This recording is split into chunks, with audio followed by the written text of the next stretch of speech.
Ai, que informação dramática. Sem Barbas na Língua, um podcast de Guilherme Duarte e Hugo Gonçalves. E cá estamos, não é? Depois de uma paragem que para nós pareceu muito grande, mas foi só uma semana para os ouvintes. Uma semana e um dia. Sim, porque nós nos esforçámos que nem uns galegos, como se dizia antigamente. Trabalhamos que nem uns galegos, porque não queremos que vos falte nada. Exatamente. E então, mas na verdade há 3 semanas, não foi? Tivemos 3 semanas fora de estúdio. Exato. E como é que foram as tuas férias? Foram bastante boas, Guilherme. Estás assim... Mudei, tive uma epifania. És uma gaja agora. Sim, sou uma gaja religiosa. Ok. Vou entrar para um convento. Pode ser. E como é que fazemos o podcast? Continuamos a fazer ou não? Ou tu vais-me lá visitar. Ok. Mas estás em silêncio e só eu falo sozinho, mas aparece na câmara? Isso era genial. Era muito bom, não era? Um voto de silêncio e tu falavas para mim. Sim. E insultavas-me a toda a hora, sem eu poder responder. Só ver as tuas expressões, a ver se... Minha putinha. Minha putinha aqui do convento. É a putinha do convento? Mas foram. Vamos falar um bocadinho das férias, não é? É sempre aquela conversa de máquina de café quando voltas ao trabalho. Como nós não temos esse momento, porque não temos escritório nem máquina de café. Sim. Pelo menos daquelas grandes, de café merdoso. Nem das outras tenho em casa. Não tens máquina de café em casa? Não. Eu tenho uma cafeteira para fazer café em pó de manhã. Acho que também tenho lá essas. Mas nunca fazes? Nunca faço. Não. Às vezes faço daquele solúvel, está a andar, mas mesmo assim é raro. Já não bebo café para aí há uns dias. Mas, como tu sabes, as férias às vezes dão para pensar na vida. Sim.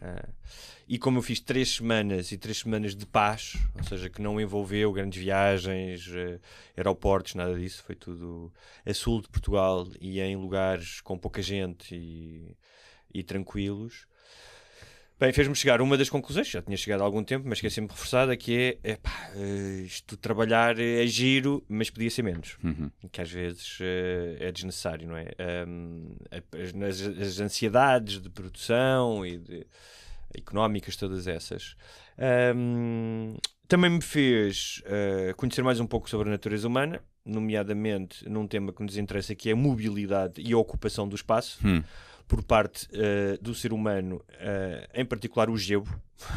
E na praia. E na praia. Aquelas pessoas que vão para cima de ti. Sim, que se põem à tua frente. Tipo, mas notei uma coisa engraçada, que é uma das praias onde eu fui, que é uma praia muito grande. Tiveste que ir a Algarve ou Alentejo? Algarve, estive em Alentejo e Algarve, mas esta no Algarve, que é uma praia muito grande e que, como tal, mesmo no verão, dá para tem extensões em que dá para estares... se não sozinha, 50, 60 metros da outra pessoa. Mas este ano, num dos caminhos, eles alargaram a passadeira de madeira. E então, eu costumava ir para essa zona, que implicava tu teres de caminhar uns 500 metros na areia, e normalmente as pessoas iam para a esquerda. Agora que construíram uma parte nova, o que é que a manada pensa? Ainda por cima é em frente, o outro tinhas que virar à esquerda. Pumba. Então a parte que era deserta, de repente, no fim dessa passadeira, estava um aglomerado de pessoas, parecia uma feira. Sim. E o choque foi tremendo. Onde é que foi? Não foi na meia praia, não? Em Lagos. Não. Mas não, foi no outro lado do Algarve. E eu pensei muito o que é que leva... tendo uma extensão tão grande, as pessoas a querem estar umas em cima das outras, não é? Porque alguém dizia, a minha namorada estava-me a contar que tinha ouvido um podcast em que estavam 2 pessoas a dizer: esta coisa absurda de querer ir para a praia e ficar sozinho, gira é estar no meio das pessoas. Tudo bem, para ti é melhor assim, eu prefiro não estar no meio das pessoas. Não é? Acho que depende, não é? Imagina que és solteiro. Sim. E que vais com 2 ou 3 amigos. Tá bem. Não quer, até é estranho se forem procurar uma zona. Estranho não. Eu quando fui para Ibiza perguntámos qual é a praia com mais movida e que tem restaurantes e bares. Eu não sei. Claro, está bem. Estou a dizer no meu se caso. fores, imagina, uma família, aí já acho estranho, não é? Já acho estranho que não fique... que não se queiram isolar mais um bocadinho, se bem que tu és o filho quando és aquela idade 13, 14, que vais com os teus pais sozinho, queres ver gajas, e já começas a querer ver gajas, claro, não é? Claro. Ou a ver gajos, se fores gajo, ou gaja, ou trans, ou fluidos, sim, vê tudo, batatas. Mas o que eu achei engraçado foi, tem muito a ver com aquela ideia, da obediência, mesmo que inconsciente. Nós já falámos aqui várias vezes dos testes de Milgram, que são aqueles testes que fizeram depois da Segunda Guerra Mundial, dos choques elétricos, para ver até que ponto tu obedeces a alguém com uma bata branca que te manda dar choques só porque sim. E só a construção, ou seja, já havia uma passadeira para o outro lado da praia, só uma construção de uma passadeira que ia mais a direito, porque não era mais curta do que a outra. As pessoas têm tendência de construir uma coisa para ir em frente, vamos em frente, e mudou completamente a paisagem da praia. Mas também pode ser aquela questão do olha, aqui deve ser bom porque há gente, percebes? Se há gente aqui é porque se calhar aqui não está a bater muito vento, a água se calhar nesta zona é melhor. Eu vi um podcast que um gajo dizia sim, não há se calhar esse processo. Não, eu não quero parecer snob, mas sou às vezes, e o que eu posso dizer é que não me parece que essa sofisticação e profundidade fizesse parte da decisão daquelas pessoas. Tipo era mais mesmo, estou farto de alancar com a geleira, pois, fica já aqui, sim. Estás a ouvir ao Cristóvão. Mas uma vez vi um gajo a dizer no podcast que era quando ia acampar, gostava de ir acampar para sítios onde tinha muito lixo, porque é sinal que alguém lá tinha acampado antes e que era um bom sítio para acampar. E eu, está certo, faz sentido. Tu não fizeste praia? Não fiz praia. Tinha feito uma semaninha em junho, no final de junho. Agora não fiz praia, nem ia contar consegui fazer um mergulhinho ou dois numa prainha fluvial ou assim, lá nos parques que os alemães têm, mas o único sítio onde dava para fazer isso, fomos lá, não tivemos muito tempo, e depois quando chegámos a Munique, que foi a última cidade, apanhámos mau tempo, foi a única cidade que não apanhámos 30 graus. Então nada, foi o primeiro ano que não fiz férias de praia. Ou com alguma praia. Eu acho que vais sofrer de escorbuto e depressão. É possível. Mas apanhei muito sol, que andei 10 km por dia para aí e sempre a apanhar com sol na Mona. Portanto, 10 km não é muito por dia. Sim, não é muito, mas é. Mas pronto. Não foi parado, não é? Para um sedentário. Grande revelação, deixaste de fumar? Deixei de fumar no domingo e pronto, e até agora ainda não fumei. Portanto, é possível que este programa corra mal? Eu sinto-me muito lento, ainda não estou a sentir a irritabilidade característica de quem deixa de fumar, mas sinto que está a bater mais dia, menos dia. Sim. Vou começar a bater na minha namorada. Sim. Gritos no trânsito. Mais ainda. Sim. Gritos no trânsito. Tenho andado pouco de carro, talvez isso tenha ajudado. E tenho-me desgastado muito. Comecei a fazer desporto e tenho feito também todos os dias, de manhã, acordo às 9h30, 9h30 às 11, estou ativo e depois ando cansado, estou cansado. Tu és um homem mudado, Guilherme. Sou. Que, como várias pessoas que passaram pela Alemanha, saem de lá mudados. Sim, saem de lá. Porque as pessoas dizem que o Hitler não fez tudo mal, fez tudo mal. E então, ando a tentar. Sabia que se deixasse de tomar tinha que fazer desporto para compensar, para ter dopamina a ser injetada no meu cérebro, não só através da nicotina. E vamos ver, não prometo. Mas se me virem a fumar na rua, por exemplo, à noite ou assim, estão autorizados a ir ter comigo e dizer és um merdas. És um merdas a fumar. Estão autorizados a isso, quem quiser. Mas só se não fumarem. Só se não fumarem. Não, se fumadores, também podem. Autorizo-os a xingar-me. Isso é uma cena meio sexual de public humiliation. Public shaming, né? Estão lá, sim. Podem estar com E se me virem na rua, especialmente à noite, e eu não estiver a fumar, compensem-me. Se forem mulheres, vão lá e digam assim, muito lindo, deem uma festinha, subam, mostrem as mãos, não sei, fica também à vossa consideração, não quero estar aqui, surpreendam-me. É um bocado como o nosso Patreon, dão o que podem. Né? Dão o que podem, e pronto, e é isso. E como é que foi a experiência alemã? Foi giro.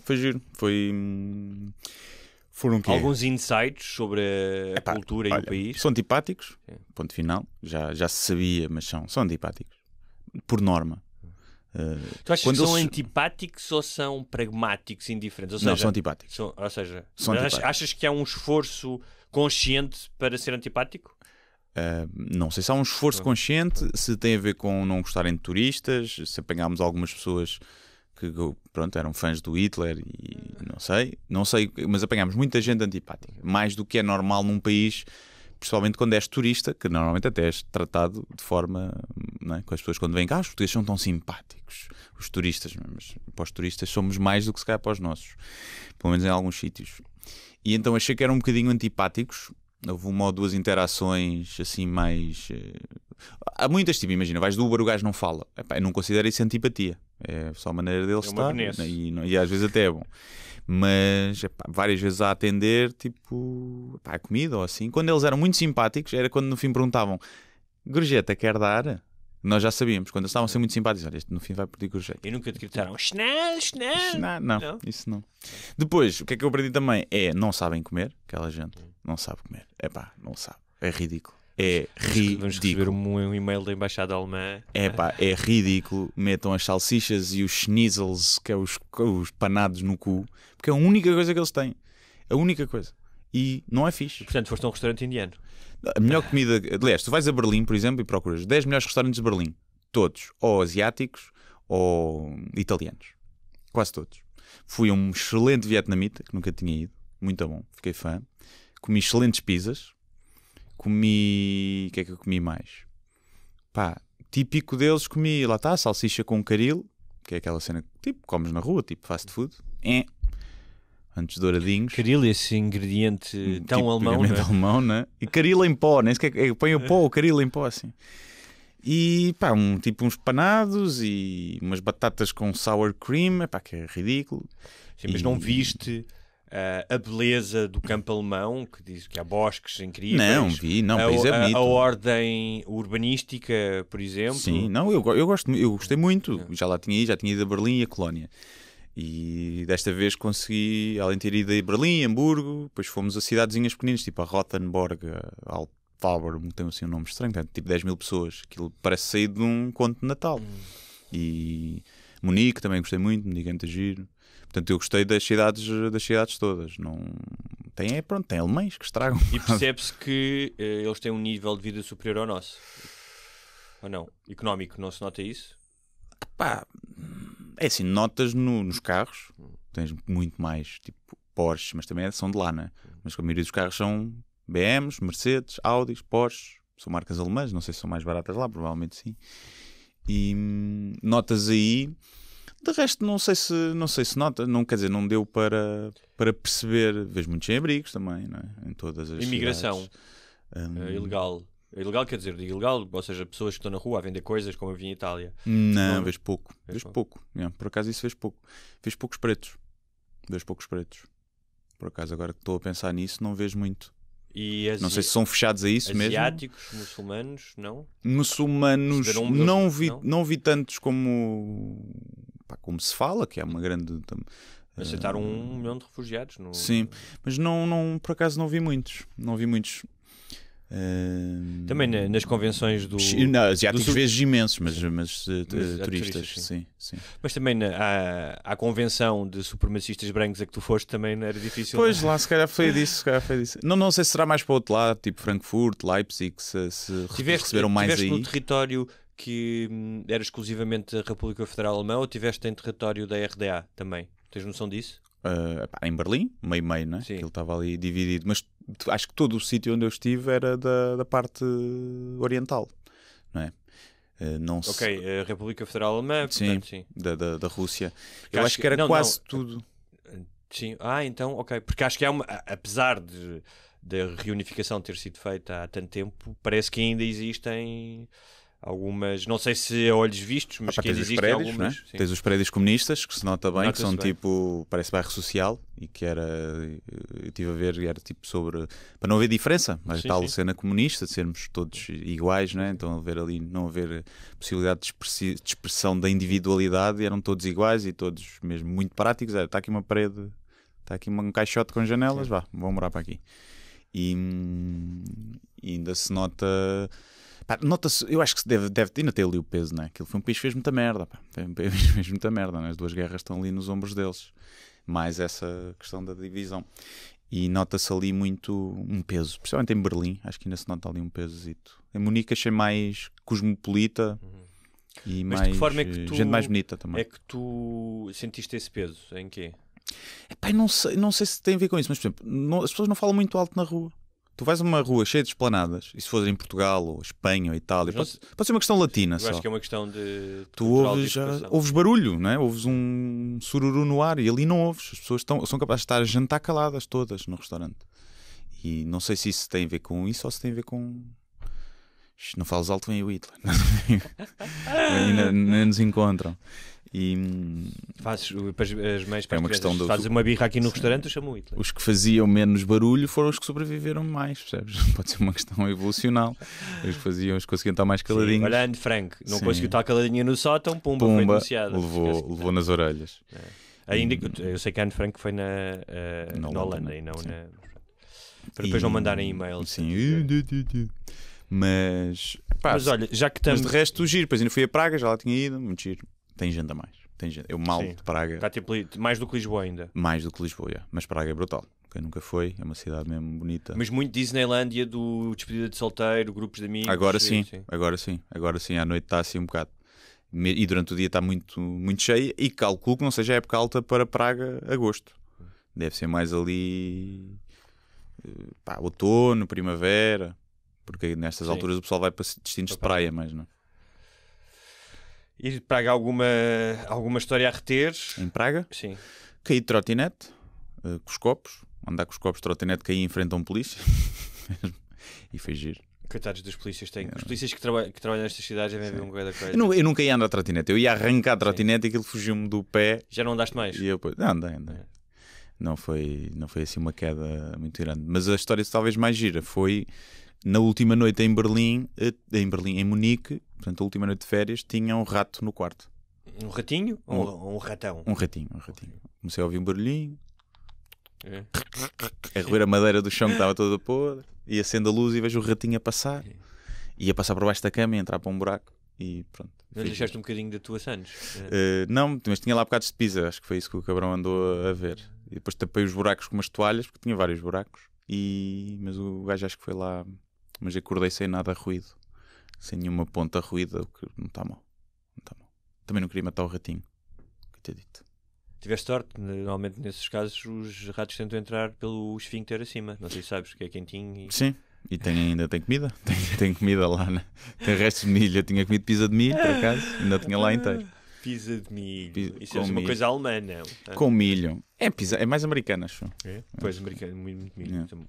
O americano é um bicho que gosta de milho. Gosto de milho. Olha, já que estamos aqui a fazer... E tu, alguma situação assim? Não, foi tudo muito tranquilo.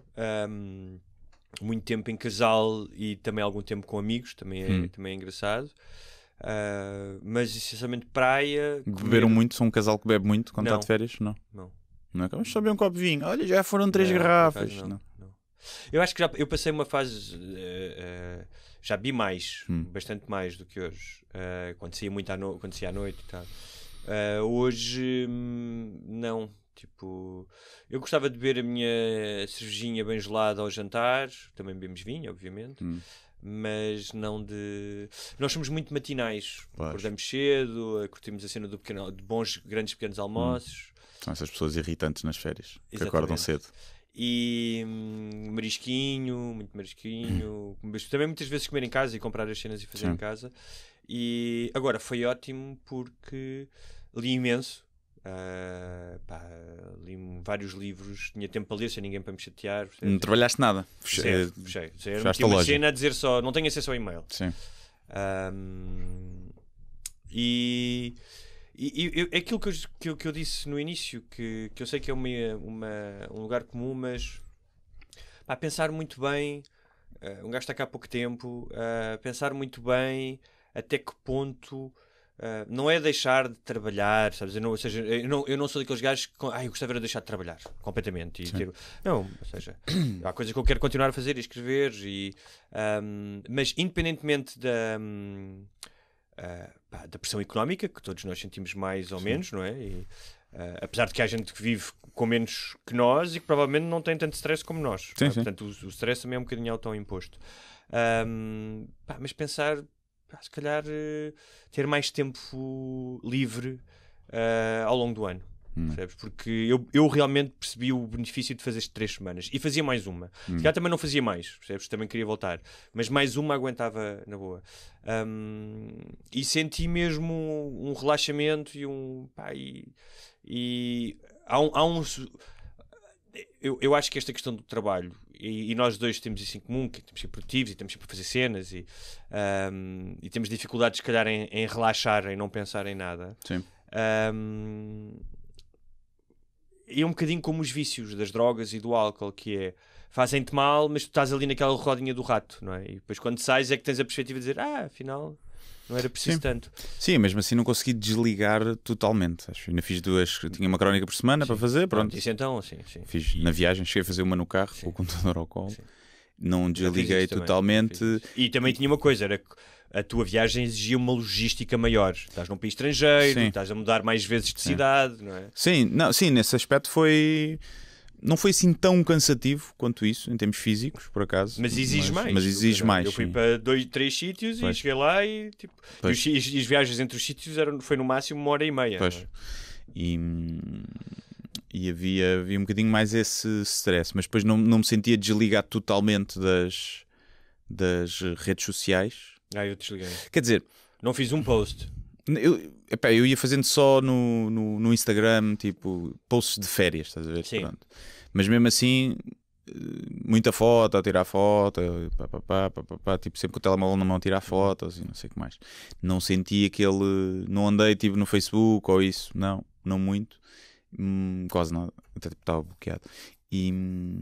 Mas não desliguei tanto como gostaria, e até porque sabia que quando chegasse ia ter uma semana péssima, 2 semanas péssimas de trabalho, e então comecei uma semana, tipo aqueles 3 dias primeiros ainda estás a ambientar as férias, depois 3 ou 4 dias antes do fim das férias já estás a sofrer por antecipação. Mas eu comecei a preparação antes de ir para férias, ou seja, tipo dizer, não, caga nisso, não há nada que tu possas fazer nas férias que vá mudar a tua vida, não há nenhum deadline, não há zero. Como tal, não está nada em jogo. Se tivesse alguma coisa em jogo, eu entendia. Portanto, podes desligar completamente. E comecei-me a pensar nisso. Portanto, quando fui para as férias já estava muito com esse mindset.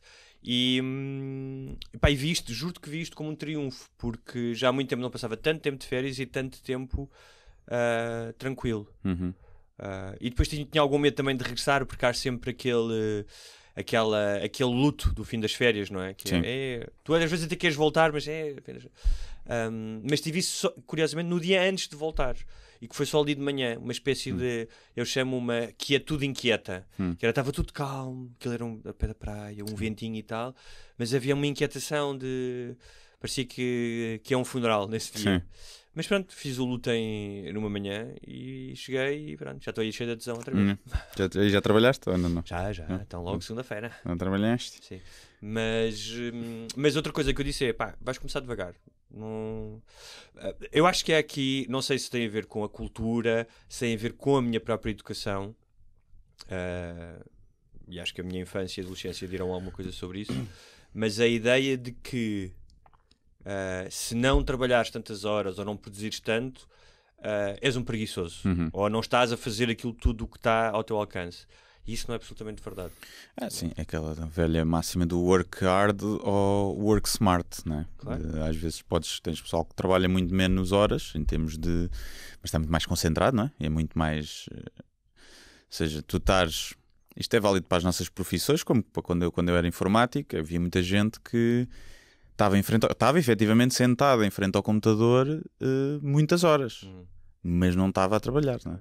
Porque de 5 em 5 minutos ia ver o site da bola, ou andava ali tipo, ou andava a olhar para o ecrã, estava a fingir que estava a pensar, e depois às vezes passavam 8 horas, era uma coisa que se fazia numa hora, se estivesses totalmente focado, não é? E sem qualquer outra distração, fazias. Mas depois tu acabas tudo e sais mais cedo e tu é que ficas mal visto. Há um gajo que é o Lee Child, que é um escritor que vende mais livros no mundo, já vendeu 100 milhões de livros, escreve aquelas cenas do Jack Reacher, sabes, que são uns filmes que o Tom Cruise faz, que acho que é Jack Reacher. Não, mas a premissa é sempre, o gajo é um ex-militar, chega a uma cidade, há um problema, são livros e filmes. Fez aquele filme que era o gajo andava vestido, cabelo até branco. Não, isso é o Collateral. Não é esse? Isso não. Isso é um filme do Michael Mann, é diferente. Mas isto são livros blockbusters, filmes blockbusters. A história dele, o gajo trabalhava em televisão, decidiu deixar, tinha algum dinheiro, foi ler todos os thrillers e policiais que podia e arranjou ali uma fórmula, e teve muito sucesso. E ele trabalha começo a escrever no dia 1 de setembro e depois acho que escrevo até maio. E de maio até outra vez até setembro está de férias. E quando ele escreve, e tendo em conta também dos livros, isso, tipo, ele não deve escrever 8 horas por dia, deve escrever 4, 5. Não é? Portanto, esse gajo, o trabalho dele, não sei se ele terá outras coisas, mas é escrever um livro por ano. Mas tem ali 3 meses de férias, percebes? Ou seja, e esse gajo, e formos a ver em termos de produtividade, não só escreve um livro por ano, como esse livro vende centenas de milhares, não é? Sim, sim.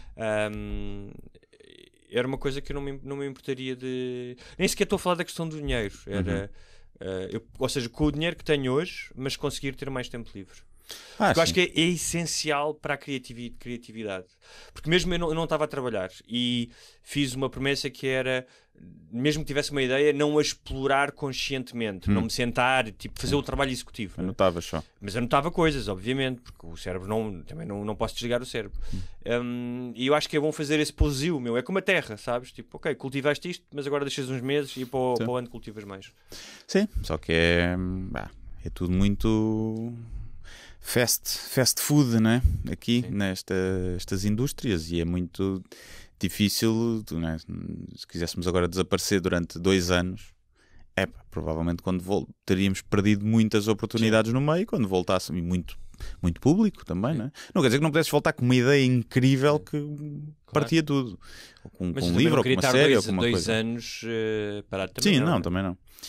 Sim, ou seja, o volume de trabalho que eu faço não me chateia. A única coisa que eu tenho pena é de não ter tempo para outros projetos. E, ou seja, imagina, tenho as rubricas da Antena 3, a rubrica do SAP 24, tenho logo 3 rubricas por semana que são obrigatórias. E isso parecendo não é só fazê-las, é o tema que eu vou fazer, é o ir para ali, fazê-las, e rouba-me algum tempo. E eu não queria deixar ou seja, se eu não as tivesse e fizesse outra coisa, se calhar até trabalharia mais. Como continuo a fazer a escrever de borla para o blog, né? Que não me paga contas, ou para o Facebook, porque gosto e porque também alimenta o público. E o que eu gostava era de ter tempo de, olha, agora posso pôr em pausa estas coisas que me dão dinheiro, porque quero investir neste projeto. Se calhar até me vai dar muito mais trabalho, mas não vai dar dinheiro nenhum. Mas é uma ideia que eu gostava de lá para a frente. Mas essa é a única coisa que me assusta, é haver projetos que vão ficando e ficando na gaveta, porque não há tempo para teres mais isso acho que é uma das questões. Mas a outra há esta ilusão, não é? Porque estás a dizer que estarias sempre a fazer coisas, eu também. Mas se calhar para o meu bem-estar, ou seja, eu tenho a ilusão de que no meu bem-estar, eu criei esta ilusão, que é fiz cenas e isto dá-me. Estavas a falar um bocado da dopamina dos cigarros, é um bocado a mesma coisa, não é? Mas, e eu já experimentei isso, se calhar para o meu bem-estar, há um patamar de bem-estar que é superior àquele que eu tenho quando estou a trabalhar muito. Percebes? E que não implica deixar de fazer coisas, continuar a fazer, mas desligar mais vezes, dizer agora além do fim de semana vou tirar um dia só para ir ver uma exposição, passear, o que for, tipo ir apanhar ar nas ventas, ir andar de moto, o que seja. Sim, eu acho que só conseguir fazer isso, que é ao fim de semana desligares, ou à noite desligares, que é o que as pessoas fazem num trabalho normal, não é?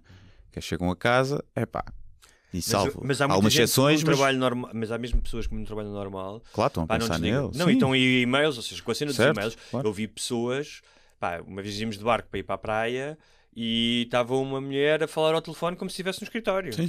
Com os filhos ao lado, ia para a praia, mas estava a falar. Sim, claro, há sempre esses casos, mas sempre tinhas esse tempo em que te era permitido, olha, não estás a trabalhar, não é? E nós, como fazemos o nosso próprio horário, o que eu sinto mais é essa dificuldade em desligar ao fim de semana e à noite. À noite é raro desligar, porque por cima é a minha altura mais produtiva, que eu acabo por escrever, tento não escrever até às tantas. Mas podias ter uma rotina contrária, que era, trabalhavas à noite, mas por exemplo, batias manhãs até a hora do almoço, não fazias nada. Já não fazes, não é? Agora faço. Não, normalmente de manhã o que eu faço é o trabalho mais administrativo. É passar faturas, é tipo organizar coisas. Vejo pessoas, ou seja, encontrar outras coisas fora da esfera deste vórtice que é tu teres um trabalho criativo. Agora é como tu dizes, não é? Eu também tenho. Agora vou escrever um filme, agora vou escrever uma série, agora a crónica, o que seja. E malta que... Agora conheço malta que gosta de ir a fazer passeios a pé para sítios, não é? Outros que gostam de ir nadar, outros que têm aulas de marcenaria, o que seja, alguma coisa que cause bem-estar, ou então não fazer nada. Tipo, existir sempre, simplesmente. Jogar PlayStation, por exemplo. Mas isso também estás a meter muita informação para a cabeça, não é? Estava a pensar em coisas que tivessem outro ritmo, ou que seja, que tirassem desse vórtice, que dessem outro ritmo, outra perspectiva. Eu estava... a minha namorada estava a ouvir uns podcasts que, aliás, parece que eu ainda não ouvi, mas parece que são bons, do público. Não são tão bons como este, mas é um que é o 45 graus, já tem umas entrevistas muito interessantes. E num deles ele estava-me a contar que estavam a falar dos enclaves geográficos onde as pessoas têm mais qualidade de vida e melhor saúde. E vivem mais longamente, mais tempo. E... além dos fatores óbvios da alimentação, do tipo de alimentação, muito tinha a ver com o estilo de vida. Um estilo de vida mais lento, em que há redes familiares e comunitárias muito fortes, em que a presença dos outros é importante para ti, ou seja, em que estás em convívio, não é? Isso é o que eu estou a dizer, é bem-estar, percebes? Não tem a ver com aquele... ideal romântico de quando me reformar vou para um monte trabalhar a terra. Sim, não é bem isso, é quase no meu caso é quase uma coisa mais pragmática, que é, se eu posso ter mais bem-estar, porque é que não o tenho, não é? Sim, sem dúvida. E outra coisa que é a procura, não é? A questão da curiosidade, que é eu não me vou resignar. Este estado é fixe, faço coisas que gosto, ganho algum dinheiro com isso. Mas deixa-me ver o que é que está atrás do pano. Se calhar há estados mais fixos do que este, não é? Ou seja, não ficar acomodado em algo que eu acho que é bom já. Sim, claro. Tens sempre a busca, mas aí, lá está. Aí é a tal parte que me assusta mais. É o não ter tempo para experimentar outras coisas, não é? Mas imagina que tu eras um gajo que vivias num país com muito mais público, em que a comédia gerasse mais dinheiro e que tinhas um estatuto como tem um Bill Burr, por exemplo. Ou seja, em que fazes um especial, em que provavelmente o que pagam por esse especial paga-te o ano todo e mais, não é? 20 milhões, fácil, não é? Achas que ele recebeu 20 milhões? É possível, é possível. Acho que sim. E podes fazer a tua... Sei, Amy Schumer recebeu 15, sim. Ele recebeu 20, acho eu. E que... Está muito inflacionado. Inflacionado, acho que se pagam isso é porque lhes gera esse valor, não é? Não oferecer dinheiro aos comediantes. Sim. E, portanto, podias ter a tua vida, ir aos teus bares, fazer as tuas cenas e tal. Tu, se calhar, terias muito mais tempo livre, ou seja, se calhar não tinhas tantas... abdicavas de algumas crónicas ou de algumas coisas, certo? Sim, ou dava-me a oportunidade de fazer mais temporadas parado, não é? Nessas coisas, acho que era mais isso. Ou seja, não me assusta a parte económica imediata, não é? Sim. E o que me assusta é a parte económica no futuro. E perceber aqui, se eu tenho que amealhar aqui o máximo, que isto se vai esgotar daqui a 5 anos, e depois vou ter que fazer outra coisa, mas esse dinheiro que fiz pode-me dar alguma segurança, ou até para depois investir noutro negócio, é outra coisa que eu quero fazer, ou percebes assim, olha, o dinheiro que tu tens vindo a ganhar aqui na comédia vai se manter estável até ao fim da tua vida. Por mim está bom, não precisava de mais, porque é isso que o emprego te dá, não é? Olha, claro. Vais ganhar entre 1.000 a 2.000 euros para o resto da tua vida por mês, e tu, pronto, não te preocupas com o futuro, porque sabes que vais ter aquilo. E aqui acabas por te preocupar, porque sabes que num mês podes fazer mais do que o que farias, mas no outro podes não fazer nada. Ou daqui a 10 anos podes fazer 0, porque já ninguém te quer ver. E isso tem a ver com vários fatores, não é? Tu podes te fartar, a criatividade pode acabar, mil coisas podem acontecer que te levem a essa... Podes andar de trotinete e bater com a cabeça num paralelepípedo. E então, mas sim, se eu ganhasse agora, por exemplo, Euromilhões, eu continuaria a fazer comédia. Mas fazia coisas, lá está, podia fazer um filme agora, podia fazer um grande filme, realizar o filme, e escrever sem qualquer problema de eu agora quero fazer uma série, por exemplo. Tenho a ideia para uma série, mas penso, vai-me custar dinheiro, eu acho que está fixe, mas tenho que fazer o peso, vai compensar gastar este dinheiro aqui, este tempo. Não é uma coisa de vai bater e o público vai gostar ou não. Isso tem que ser um bocadinho indiferente, mas tem a ver com uma gestão de recursos. É o meu tempo e o meu dinheiro nestes projetos todos que eu tenho de ideias. Qual é que faz sentido apostar? É neste que eu acho que eu gosto mesmo mais, ou é neste que eu também gosto bastante, mas eu acho que vai bater mais? Porque depois gastas dinheiro e tempo, uma coisa que ninguém vê, que não te serve para nada. É muito giro, mas quando tu tens muito dinheiro podes brincar a isso. Quando não tens nem muito dinheiro nem muito tempo, tens que usar as munições de forma mais inteligente. E às vezes esse processo mata-te um bocadinho o lado criativo e artístico, porque estás à procura daquilo que o público quer e não do que tu queres. E pode ser mais perigoso cair nessa tentação, que eu acho que é uma tentação que muita gente cai a partir de um certo momento na carreira. Sim. Seja humorística ou música, acaba por acontecer muito isso, acho eu. Olha, já que estamos aqui a arrumar a casa no pós-férias, aproveito para finalmente dizer que temos um polícia como ouvinte. Olha. Nós tínhamos falado tanto. Devemos ter mais. Vamos chamar-lhe Zé. Zé. Mas pronto, mas este chegou-se à frente. O Zé diz que, pronto, vai mexer nesta nossa estatística que estava em 0 polícias, agora passa a ter 1 polícia. Ele diz, olha, em relação àquilo que nós temos falado sobre a polícia, Zé, grandes amigos, eu e tu, e aqui o Guilherme, já sabes. Que tipo de polícia é ele? Que tipo de polícia? Só diz que é PSP. Ok. Não diz. Mas, pá, qualquer coisa, trânsito e tal... Sim. Tipo, tens... diz onde é que são as operações de top, começa a mandar as mensagens. Ele diz que os tempos do agente da 4ª classe já lá vão e hoje em dia até me sinto mal no meio de tanto polícia licenciado, eu que só tenho o 12º ano tirado a correr, pois o dinheiro fazia falta lá em casa. Se tiverem um tempinho, pesquisem sobre o Movimento Zero, o protesto que envolve todas as polícias portuguesas. Acho que seria interessante ouvir a vossa opinião barbuda sobre o assunto. Tu conheces o Movimento Zero? Eu fui... O nome é estranho, mas não... Um movimento... eu tenho que ir estudar melhor. Vamos deixar isto, se calhar, para outro programa. É interessante falarmos da polícia, já aqui falámos algumas vezes, mas é um movimento que visa protestar as condições de trabalho e os baixos salários dos polícias e os recentes acontecimentos recentes, isto já foi há algum tempo, como o julgamento do caso da Cova de Amor, em que 8 polícias foram condenados depois de confrontos que envolveram moradores do bairro da Jamaica, no Seixal. Ok, não sei se isto são 2 casos. A Cova de Amor foi aqueles que foram acusados de racismo na esquadra de Alfragide.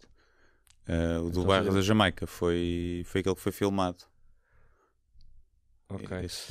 Foi mais notícia, mas não lembro tão Mas não tenho a mínima dúvida. Nós, aliás, já falámos disso em alguns programas sobre as condições em que trabalham as polícias. Ainda ontem foi o Dia Mundial de Prevenção do Suicídio e eu estava a escrever uma crónica e a ler sobre isso, que na PSP e GNR em Portugal a taxa é o dobro dos restantes comuns, mortais, a não ser provavelmente estudantes do técnico. Provavelmente ultrapassa. Era a faculdade com mais taxa de suicídio, maior taxa de suicídio. Também, quer dizer, não sei se era percentual ou se era absoluta. Se for absoluta, tem muita gente. E com menos atividade sexual. São dois, né? Não sei, há muita prostituição à volta. Se calhar se houvesse mais sexo, havia menos suicídio. Sim. Mas o aluno que entrou com a média mais alta foi no técnico para Engenharia Espacial. Aeroespacial. E foram entrevistá-lo e acho que a entrevistadora lhe perguntou: então tem amigos? Perguntou-lhe isso. Lá está o estigma, né? Os bons alunos nerds têm de não têm amigos. Esse gajo ainda vai ser um magnata da. Gajo ia ter dito: com tanto tempo para pinar a tua mãe, não tenho tempo para amigos. Exatamente. A tua mãe esmifra-me todo. Esmifra-me o tempo todo. E temos a Cristina. Olha, hoje temos um polícia e uma advogada. Olha. A Cristina, que nos oferece uma consulta jurídica grátis, porque estávamos a falar do Neto Moura e do eu vi Ferreira. Isso, mas há muita coisa que eu não concordo. Pois era muito grande e eu não li tudo, peço imensa desculpa. Mas ela diz que, de facto, era muito mais divertido se o julgamento por difamação ou injúria consistisse em provar que aquilo que foi dito é mentira. Sim. Não precisa de ser. Na maioria dos casos basta demonstrar que é ofensivo, diz ela. Pois, só que isso é subjetivo. Percebes? Porque ela diz: não podes ir na rua e chamar gorda a alguém. Caso podes. Podes. Pronto, podes. E vão-te processar. Sim, e boa sorte em ganhar o processo. Podes processar, mas boa sorte. Quer dizer, isto agora também não é cá à vontade do ofendido, não é? Só porque te sentes ofendido tens razão. Porque foi um bocado isso que o comentário dava a entender. Queres ouvir um bocadinho de jargão de jurisprudência? Sim, eu depois não li. Eu tenho pouca paciência para advogados, mas obrigado à Cristina, não é? Sim. Por enviado, mas então, eu acho que ela eu li a primeira mensagem, foram 2 mensagens, acho eu. Ou em eu acho que partes. É um acórdão do Tribunal da Relação de 1996 que diz, e que é o grande momento alto. Eu acho que o grande momento alto dos podcasts é quando nós citamos acórdãos de tribunais, não é? Que normalmente a linguagem jurídica também é correta. O do Neto Moura foi giro, o do Neto Moura era giro. E supostamente diz este acórdão: difamar e injuriar, mas não é basicamente que imputar outra pessoa, mesmo sob forma de suspeita, um facto ou formular sobre ela um juízo. Isso é outra coisa. ofensivos da sua honra ou consideração, entendida aquela como o elenco de valores éticos que cada pessoa humana possui, tais como o caráter, a lealdade, a probidade. Mas isso é outra coisa, a difamação, estamos completamente de acordo. A difamação é, ou a calúnia, é dizer algo sobre a pessoa que não é verdade e que a prejudica. E que pode ser um boato não é? E que foi lançado como sendo verdade, não é? Olha, aquele gajo ali mete os cornos à mulher. Sim. Tu dizes isso sobre alguém na praça pública, epá, se é mentira, é normal que a pessoa te queira processar, porque pode estar a prejudicar a relação. Mas ela ou aqui trabalho. diz que agora, não é apenas ofender... uma questão de verdade ou mentira, mas é uma questão de... na maioria dos casos basta demonstrar que é ofensivo. Pá, isso aí não concordo. Pois. Porque o que é demonstrar que é ofensivo? Sim. Eu acredito que essa seja a estratégia da defesa, da acusação. Mas vou dar um exemplo. O que é ofensivo? Sim. Quem é que decide? Para mim, as crónicas e para mudar para outro assunto, as crónicas da Laurinda Alves são ofensivas à minha inteligência. Sim, não, eu vou a uma missa e o que o padre está a dizer para mim é ofensivo, muitas vezes. Eu vou processar o padre e ganho, mas como é que se prova que é ofensivo? Olha, prova-se desde logo porque ele tem que provar que o que está a dizer é verdade, não é? E que não consegue provar. Como dizia o Christopher Hitchens, assunções que são feitas sem provas podem ser refutadas sem provas. Pois. E então é assim, eu não concordo com isso. Isso tinha a ver com o caso do Batáguas, não foi? Quando ele veio cá, veio ao podcast e tinha a questão, e que foi na altura que falámos que a única estratégia da acusação de quem estava era dizer que aquilo era realmente difamação, o que acaba, a partir do momento está protegido pela paródia, não é? E pela ironia. É difícil acusar alguém de ofender outra pessoa porque o que ele queria dizer não era aquilo que quis dizer e portanto ficaste ofendido com o quê? Mas eu percebo isso, mas não pode ser cá à vontade. Repara, as pessoas têm todo o direito em processar se sentem ofendidas.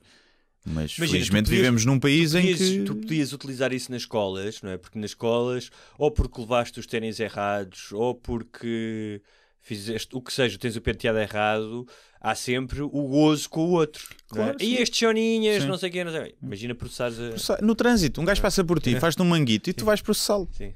Ou chama-te filho da puta e tu processas. Um azelha, não sabes conduzir. E gajo, eu sei conduzir. Vamos já fazer aí testes no autódromo. Vou trazer o meu instrutor e processas o gajo. Quer dizer, pá, péssima sociedade. Se fosse assim, eu percebo que uma advogada tenha muito interesse que a sociedade seja assim, porque significa que toda a gente vai andar com processos em todo o lado, em tribunal, e os advogados vão ser muito mais requisitados. Mas felizmente não vivemos nesse mundo. Vivemos num mundo em que, pá, te sentes ofendido, desde que não seja lá está a tua honra que foi ofendida através de mentiras e boatos, é pá, se estás ofendido, aguenta. É um bocadinho isso, porque já ofendeste outros. É impossível viveres neste mundo sem ofender ninguém, quase diariamente, nem que seja indiretamente. Por falar em ofensas, isso leva-nos ao próximo tema, e como eu disse, estamos a arrumar a casa, portanto vamos recuperar um ou outro tema das últimas 3 semanas que achemos mais relevante, e um deles teve a ver com a polémica gerada pela carta da Laurinda, pela crónica da Laurinda Alves sobre a lei que se chama a Lei do Direito à Autodeterminação da Identidade de Género e a Expressão de Género e à Proteção das Características Sexuais de cada pessoa. Mais um bocadinho de jargão jurídico. A crónica dela e a resposta de uma mãe que tem uma filha transgénero. Não sei se leste... Vi na altura assim por alto, mas não li na íntegra. E uma das... Bem, quem escreveu muito bem sobre isto, e eu vou aqui recorrer... É um ninho de vespas, ninho de vespas onde a gente se está a aproximar. Este tema... Sim, mas... O tema é um ninho de vespas. Nós gostamos disso, não é? Sim. Mas eu acho que até agora a coisa que eu vi mais sustentada, intelectualmente honesta e clarividente foi um texto do Vasco M. Barreto, no Público, chamado Trans e a Cisma, e que, portanto, tenta explicar, tipo, fazer aquilo, o contrário que a Laurinda fez, Laurinda Alves fez, que é não exagerar nem mentir, basicamente, não é? Porque ela dizia que agora vão ter que baixar as calças aos rapazes e às raparigas para ir ver que sexo é que eles são, não é? Sim. E a lei não tem nada a ver com isso. Claro. E, portanto, ele faz uma crítica, não é uma crítica, ele tenta esclarecer com base científica, e utiliza imensos fatos científicos, e dizer que tanto a esquerda como a direita, portanto, ele diz o trans da esquerda e o cisma da direita, não é? Então, os dois... radicais. Radicalizados. E ele começa, uma das coisas que eu achei muito interessante, que ele começa por falar, ele faz um balanço dos últimos anos e diz que que não foi por acaso que em 2017 a National Geographic fez uma capa com uma rapariga trans, que o Trump tenha revertido a legislação de defesa dos trans que o Obama tinha aprovado, que um dos programas de maior sucesso nos Estados Unidos de reality TV é um programa sobre drag queens e que dura 9 temporadas, que a questão do Jordan Peterson, quando ele disse que não deveriam impor a ninguém chamar a um trans, ou seja, he or she, não é? Que essa lei ia contra a liberdade de expressão. Sim. Sendo que depois nós já falámos aqui, ele também disse que numa aula nunca, se uma pessoa quisesse que chamasse por she ou he, ele obviamente o faria. Claro, sim, é uma questão de estar na lei. Não é? Que a Caitlyn Jenner tenha sido a mulher do ano e a personalidade do ano para a Time. Portanto, há uma série de eventos e de guerra ideológica que não corresponde a isso que ele diz, ao impacto e à presença dos transexuais na sociedade. Ele diz, cita vários estudos e diz que eles não representam mais de 0,6%, que são casos identificados da chamada disforia de género, ou seja, pessoas que realmente procuram uma terapia hormonal e cirurgia de reatribuição de sexo, e que apenas 0,005 do sexo masculino da nascença e 0,02, acho que é isso, ou 3 do sexo feminino na nascença procuram outra identidade de género. Portanto, eu achei isto muito curioso, que há aqui realmente um fosso entre o real impacto que isto tem na sociedade e como é utilizado. É uma bandeira. É uma bandeira política. Exatamente. Tanto para um lado como para o outro. Sim. Não me venham aqui dizer também o pessoal de esquerda que está verdadeiramente preocupado quando não está. A maioria é porque é um tema quente, especialmente nos Estados Unidos, e como tal foi importado para cá, e é uma bandeira de como é que se diz? Uma bandeira de preocupamos-nos com toda a gente e queremos que toda a gente se sinta bem, quando na verdade não é isso, é saber que essa bandeira dos transgéneros depois também ganha muitos votos por simpatia na comunidade gay também, não é? Mas há quem ache que não. Há quem ache que não, como o Dave Chappelle, não é? Sim, no especial dele, que diz que dentro da, como ele chama, o carro LGBTQ, que o trans vai no banco de trás porque eles acham que os trans está a atrasar sim. o trabalho feito pelos gays e lésbicas ao longo. E aliás, o Vasco M. Barreto diz aqui que é um assunto que conseguiu juntar pela primeira vez conservadores, católicos de direita e lésbicas acérrimas, não é? Por causa da questão das casas de banho, não é? Que não querem os trans nas casas de banho das mulheres. Pois, isso das casas de banho, eu resolvi as casas de banho de uma forma muito simples, que era casas de banho iguais para todos, mistas.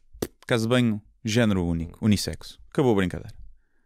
É a única forma, se tu queres estar a pôr, ainda por cima com miúdos, que dizer, identifico-me como menina. Quantos miúdos vão dizer, obviamente, não se que se identificam, só para irem lá, de gozo, não é? Sim.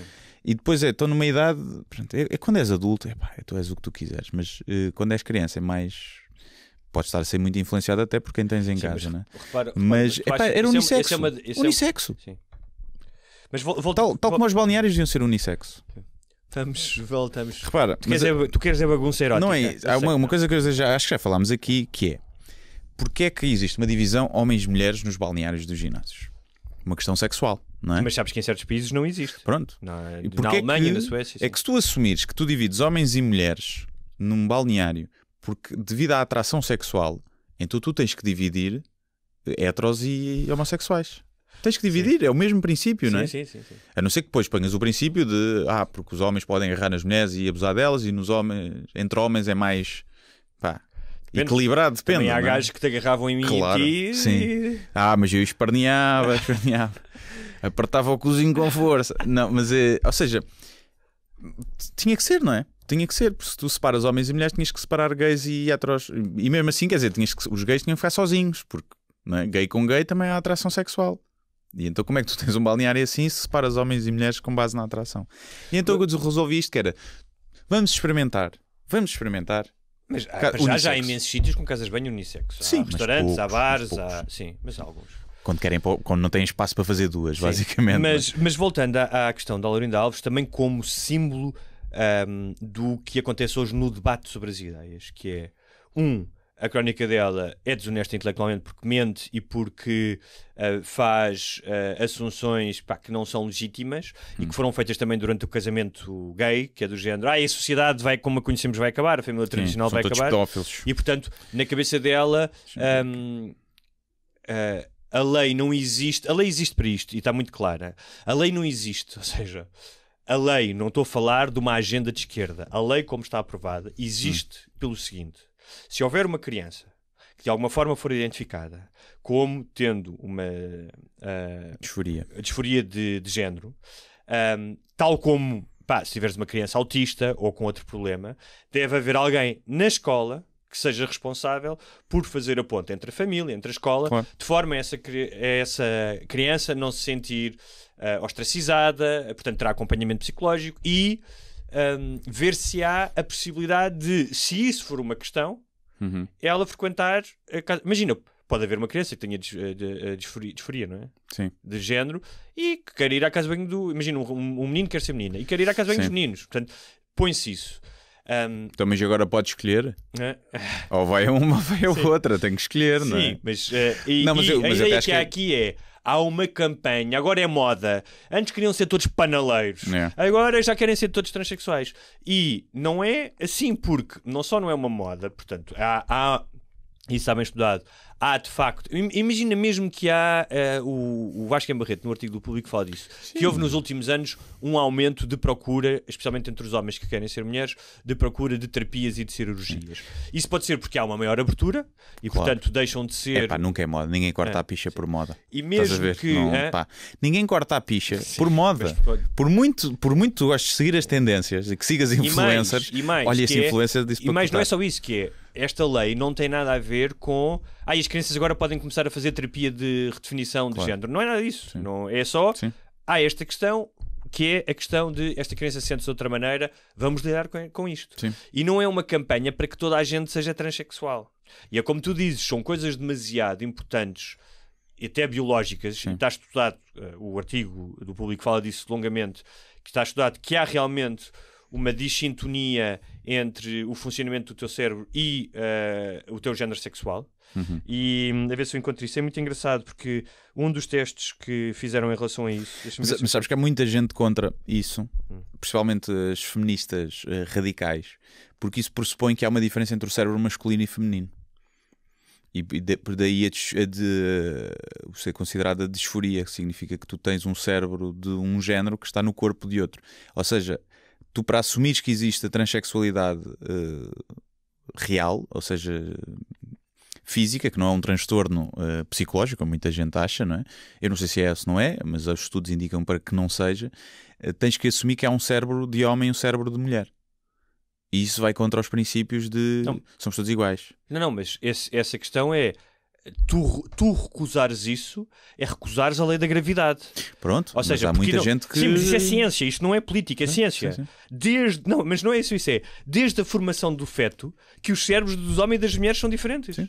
E negar isso é a mesma coisa de que negar que o Sol é uma bola de fogo da qual a Terra anda à volta, não é? É absurdo isso. E há muita gente que nega também. Sim. E há muita gente que nega. Exatamente. A questão é essa. E isto não tem nada a ver com política, percebes? Até porque basta ser uma... Até pode ser uma questão, não ser uma questão de morfologia do cérebro, ser uma questão apenas química, não é? De hormonas. Mas é mais Mas acho que é mais do que isso, não é? Ele explica aqui de forma bastante clara que, no caso dos trans, pensa-se que a formação dos órgãos genitais e do cérebro ficou de algum modo desarticulada, o que é facilitado pelo natural desenvolvimento desincronizado desses órgãos. E depois ele diz que em vários testes que foram feitos, um deles, recorrendo à imagiologia do cérebro para estudar a resposta a uma feromona que sabe causar uma resposta diferente no hipotálamo de homens e mulheres, verificou-se que as raparigas e rapazes adolescentes com disforia de género responderam não de acordo com o sexo que foi atribuído à nascença, mas sim de acordo com o cérebro, com o sexo com o qual se identificam. Portanto, não é uma metê-los a conduzir, por exemplo. Assim, mas estás a perceber, não é uma escolha cultural de eu gosto de um vestido, é o meu cérebro está a responder como o cérebro de uma mulher. Sim. Não tenho dúvidas que isso possa acontecer. Agora, acredito que, e eu acho que é aí que também há preocupações legítimas, que é, se bem que as preocupações não são legítimas porque as pessoas não estão verdadeiramente preocupadas com as crianças, estão preocupadas, lá está, com a agenda política, que é, pode haver casos em que há uma confusão natural da idade, não é? Às vezes as pessoas estão a descobrir a sexualidade e é uma confusão, uma fase em que há pais, que já acontece, que começam a dar hormonas aos filhos. E já, porque tens malucos em todo lado, não é? Mas eu percebo. Mas esta lei não tem nada a ver com isso. Sim, isto não tem nada a ver com isso. Ou seja, esta lei não é uma espécie de evangelização da criança para ser transgénero. Sim. Esta criança mostra um comportamento diferente, vamos ver o que é que se passa e vamos apoiá-la. Sim. Não, o que eu estou a dizer é que a questão dos transgéneros tem essa preocupação por trás, não é? Porque... Mas eu estava de férias e estava com amigos e falámos disto. E é engraçado porque até nos meus amigos, que eu acho que são gajos ponderados e que estão mais ou menos dentro do mesmo espectro ideológico que eu, mas com mais aqui ou mais ali, isto gerou muita resposta. Por isso é que os transgéneros estão a atrasar os outros, não é? Porque mesmo o pessoal mais liberal é um tema e que para mim devia ser o mais simples. Principalmente quando és adulto, tu queres põe pila na testa, é-me indiferente. Claro. Mas que uma questão que eu dizia do texto de Laurinda Alves há uma coisa, porque depois as pessoas são apedrejadas logo, não é? Em vez de dizer, olha, Laurinda, é assim, não faças, isso é intelectualmente desonesto e tal, é logo apedrejamento e sua cabra e tal. E uma das coisas que ela falava, que eu acho que é legítimo, ou seja, que ela questionava que é legítimo, eu posso não concordar, mas que acho que é legítimo, ou seja, é legítimo as pessoas terem preocupações diferentes das minhas. E ela era... As crianças podem ser cruéis e se puderem andar de uma casa de banho para a outra, pode haver bullying, pode haver... Certo, concordo. Pode haver. Por exemplo, acho que imagina com um miúdo que se identifica com uma miúda e que vai para a casa de banho, para o balneário das miúdas. Vai sofrer muito mais bullying lá do que não sofreria, é normal. Mas aí vem a educação. Claro, eu acho isso legítimo. Acho que um pai tem todo o direito de pôr essa questão. Sim. Mas isso não lhe dá uma licença para vulgarizar e para se pôr no lugar sobranceiro em relação ao sofrimento de outras pessoas. E a carta da mãe que respondia falava disso. Eu passei por isto com uma filha transgênero. Passei por estas dores, ela passou por estas dores. E é muito curioso porque, no caso da Laurinda Alves, que é uma pessoa claramente religiosa e cuja moral tem uma base claramente católica, ela cai numa falácia que é tipicamente religiosa, não é? Que vem do dogma, não é? O problema disto é o dogma, que é os preceitos morais dela causam mais sofrimento do que alívio. E se nós entendermos a moral como uma cartilha de princípios que visam a convivência e, como tal, mitigar a dor e levar-nos à felicidade, temos vários exemplos na igreja disso, que é não usem o preservativo por causa do pecado original e do sexo, porque o sexo é impuro. E o sofrimento que vocês causaram em todo o mundo, especialmente em África, com crianças a morrer de sida. Não é? Então é engraçado porque neste dogmatismo moral de as coisas têm que ser feitas assim porque a minha religião diz, o que ela está a fazer muitas vezes é causar mais sofrimento a outras pessoas. E neste caso é muito engraçado. Eu acho que não é uma casualidade que ela tenha já usado a imagem de temos que baixar as calças às crianças para lhe ver o sexo. Porque questões de identidade de género, para muita gente, especialmente para os religiosos, ainda estão ligados à sexualidade. Sim, claro. Percebes? E não só... Eu acho que eles têm que admitir que Deus errou também. Não é? Deus meteu uma alma feminina num corpo masculino. Era bom que eles fizessem esse exercício. Então, eles para assumir isso têm que assumir que Deus errou. Mas isto é curioso, porque um dos meus amigos, brasileiro, um bocadinho mais velho, para já estávamos todos a falar disto e ele disse: vou contar uma história que eu tive com um traveco. E logo os mais, pá, não digas essa palavra, não sei o quê, não sei o quê. E depois, mas houve alguém que explicou bem, disse: olha, estava algum traveco na sala para se sentir ofendido? Não, então claro, foda-se. Mas houve alguém que disse: olha, se tivesse, ainda percebia. é diferente porque traveco, mas depois houve alguém que fez uma explicação, pá, que eu acho que mais do tudo a informação é sempre melhor, que é muitas vezes porque não têm opção, especialmente em países em que os travestis, os transexuais no Brasil, os travecos, mas para mim o traveco não é transexual. Claro, mas estou a dizer para certas pessoas traveco é tudo. Não, para mim um traveco é um travesti. Pronto, e então o que essa minha amiga explicou olha, tens o travesti, que é o homem que se veste de mulher, que não necessariamente pode não se identificar com outro género, pode nem sequer ser homossexual. Pode. Raro, mas pode. É um hobby estranho para um heterossexual. Pronto, fizemos esse e explicámos-lhe. Estamos a falar de um gajo educado. O carnaval, não? O traveco no carnaval. Sim, no carnaval. Portanto, explicámos a diferença entre. Para muitas pessoas ainda não sabem entre identidade sexual, ou seja, identidade de género, e orientação sexual. Sim, há muita gente que muda. Há muitos homens que mudam para mulher e ficam lésbicos. E continuam a gostar de mulheres, sim. Continuam a gostar de mulheres. E então ele contou a sua história de que ia num avião e com um traveco ao lado. Imagina, um homem que muda de sexo para mulher e que conhece o amor da vida, só que o amor da vida gosta de pila. E ele, se eu tivesse guardado, espera lá que tenho lá em casa ainda no fresquinho. E já deve ter acontecido, de certeza. Apaixonar-se depois por alguém que é hetero. Também. Não, mas que é hetero, não está interessado. Pois, não está interessado. Bem, mas continua. Sim, mas é uma questão. Um bom romance, dá uma boa telenovela. Há um amigo meu, um escritor brasileiro, aliás foi engraçado, fez esta semana 10 anos que ele escreveu esse livro, Elvis e Madonna, que é a história de uma lésbica que se apaixona por uma transexual, de homem para mulher, portanto uma mulher transexual. Ok. É uma história bastante engraçada, que é o Elvis e a Madonna. Bem, mas estávamos a falar ainda do traveco. Da questão do traveco, em que ele dizia... Se temos travecos a ouvir-nos, já agora já sabemos que temos polícias, advogados, se houver algum travesti ou transexual. Ou aqui travesti também. Mais travesti, sim. Transexual menos provável, não é? Eu acho que só houve... Eu acho que um dos meus colegas, até o 9º ano, trocou de sexo. É o que se conta. Eu não tenho a certeza, mas conta-se que era um rapaz bastante feminino e que sofria algum bullying e que depois mais tarde mudou de sexo, mas não tenho a certeza. Mas continua, estou sempre a interromper aí a tua história. Traveco. Ele contar o traveco que tinha apanhado um avião, isto nos anos 80, e que ela, que ele, obviamente, durante toda a história disse ele, não disse ela, mas pronto. E nós desistimos de... Mas não sabes também? Lá está, se for um homem que se gosta de vestir de mulher, mas que se identifica como homem, mas depois da história era claramente um trans feminino que se identificava.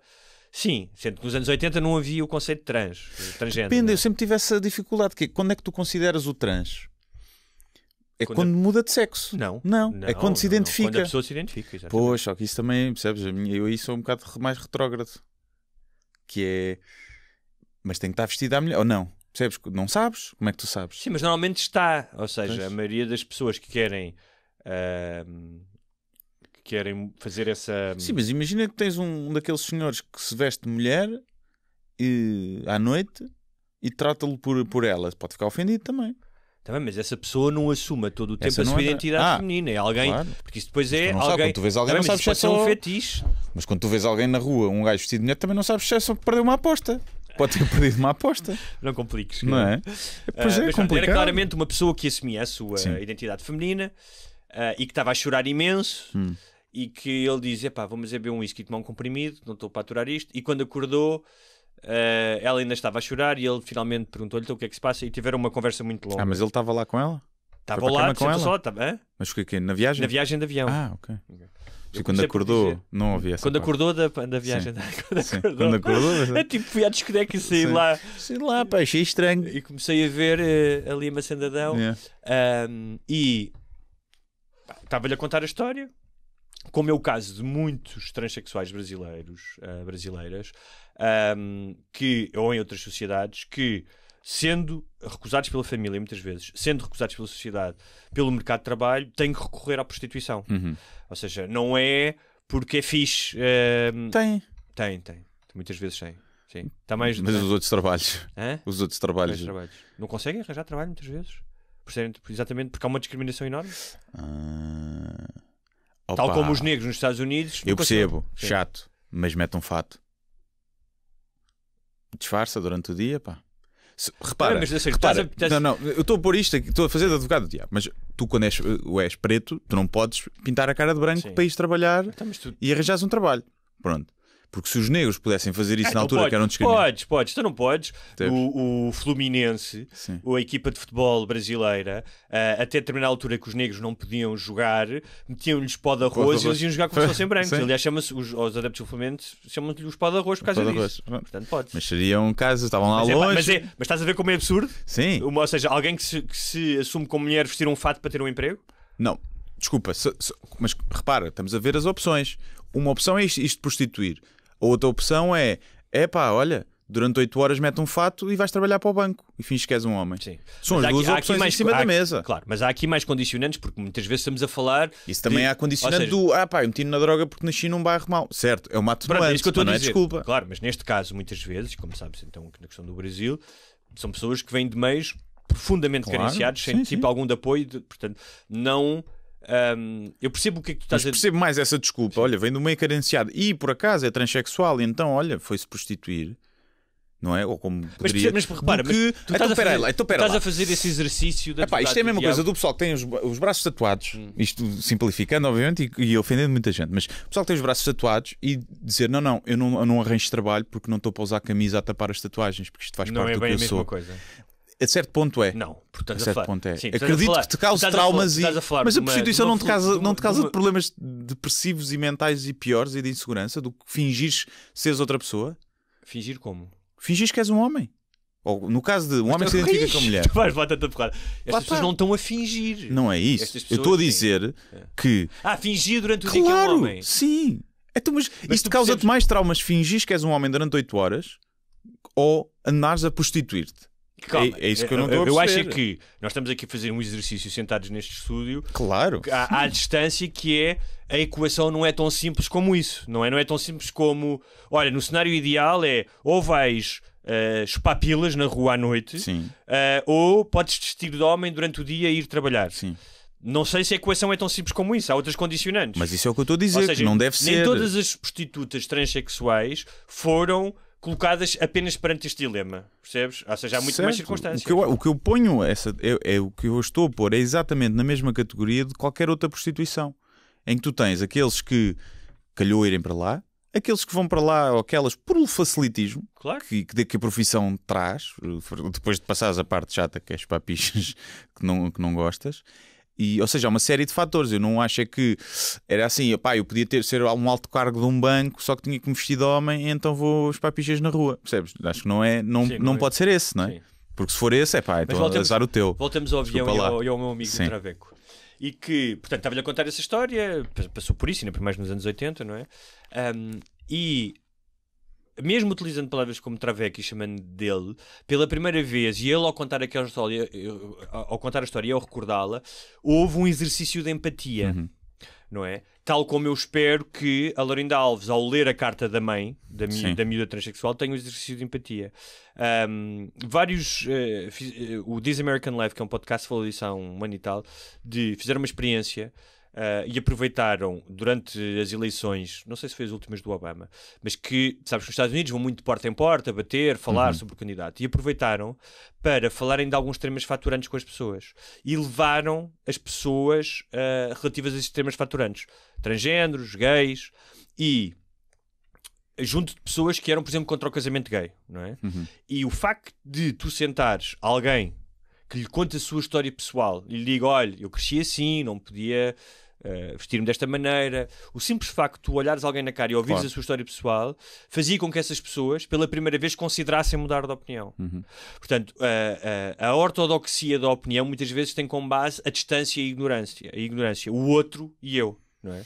Sim, é aquela questão do racismo generalizado, mas não é? Ou seja, tens muita gente que é capaz de se conhecer um negro, fala com ele na boa, mas depois acha que os pretos são todos isto e todos aquilo. Mas quando conhece se calhar não o discrimina naquela conversa, naquela interação, não é? Mas depois tem generaliza e discrimina no resto do seu pensamento, normalmente são pessoas até sem grande poder para discriminar. E mais a sério, uma vez, como já tínhamos dito, o pessoal da igreja está sempre a puxar a cena para o sexo, para a cena do sexo, do pecado, e é muito engraçado porque eu li, eu sei que isto pode parecer estranhíssimo, mas eu levei uma Bíblia comigo nas férias. Eu tinha uma das casas, eu tinha a Bíblia em alemão, que parece mesmo. E ali só um bocadinho Mein do Kampf. Gênesis, e é engraçado porque aí nas primeiras 6 páginas tem coisas geniais como Deus fez os animais e os animais domésticos.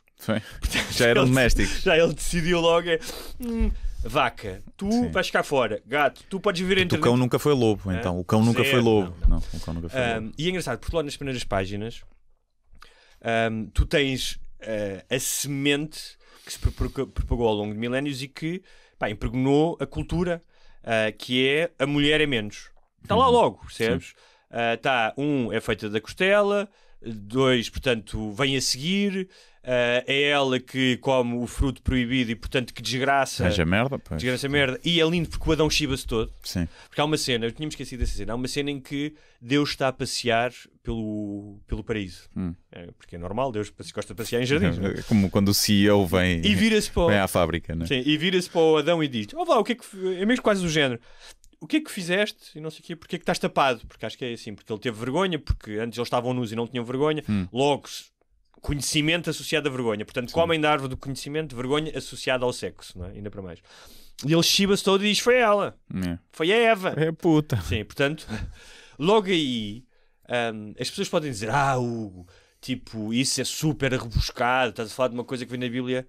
São centenas de anos a reforçar esta mensagem. Não é por acaso que tens padres exclusivamente masculinos. Sim. Não é por acaso que na própria hierarquia da igreja, e não só, mas na própria hierarquia da igreja, são os homens que mandam, não é?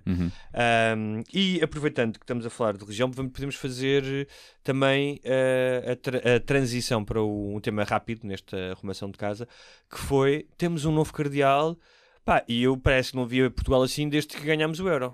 Olha, eu nem sabia. Sim. Vê lá tu. Eu nem sabia.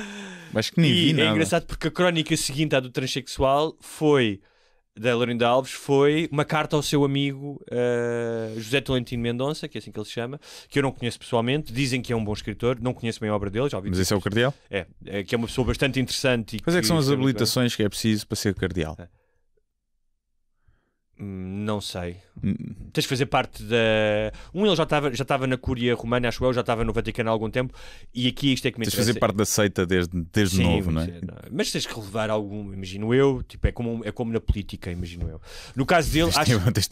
Tens de saber segredos. Sim, tens que estar junto dos poderosos. No caso dele, e segundo o que eu ouvi de pessoas que são um bocadinho suspeitas, é realmente uma pessoa bastante interessante, parece que bastante mais humanista do que a Laurinda Alves, e que é um excelente poeta.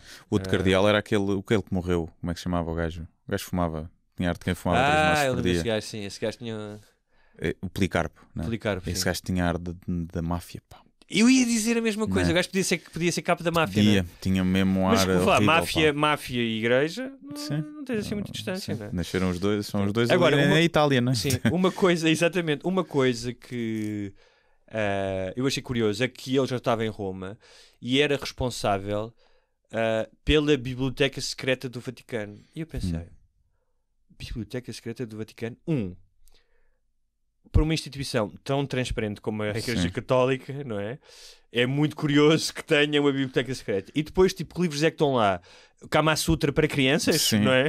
Tipo, padre e crianças. Como torturar Inquisição de 1500 e tal a 1800 e tal. E é um bocado contraproducente tu dizes que tens uma coisa secreta. Sim. Se calhar dizes que não tem, não dizes, não é? Imagina se agora é que agora toda a gente quer saber, deixou de ser secreta, porque já toda a gente, o conteúdo é secreto. Sim. A biblioteca já não é secreta, não é? Porque já toda a gente sabe que existe.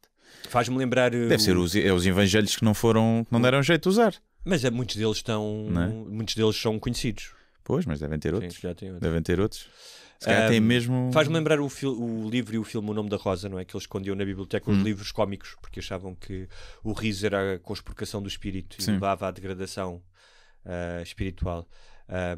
Mas a única coisa que eu desejo muitas felicidades ao senhor, espero que seja, já que está lá, ao menos que seja um bom cardeal e que faça.